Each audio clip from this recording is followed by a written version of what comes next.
Patay ang dalawang trainee ng Philippine Army matapos mawalan ng malay sa gitna ng training sa Capas, Tarlac. Ayon sa Army, posibleng dahil yan sa sobrang init. Nakatutok si Ian Cruz.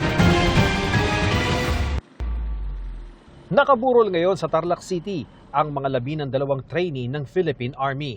Ayon sa Philippine Army, nawala ng malay ang dalawa nitong Martes sa kasagsagan ng pagsasanay sa training command ng Philippine Army sa Capas, Tarlac. Itong dalawang trainee natin nag-collapse during the formation.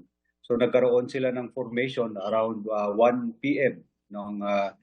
ng hapon at doon nga nag-collapse. This is their second day nung kanilang formal training. Kanina, nakiramay sa burol ang dalawang malapit na kaibigan ng isa sa mga trainee. Gusto niya magsandalo, sir, kasi pares kami ng sitwasyon yan, sir. Gusto rin namin alam mo na, sir, kaawang sa hirapan and then mataguyod yung pamilya, sir.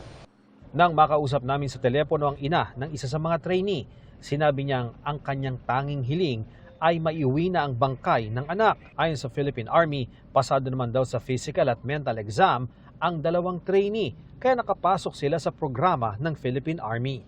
Nagsasagawa na ng internal investigation ng Training Command para matukoy ang sanhi ng pagpanaw ng dalawa.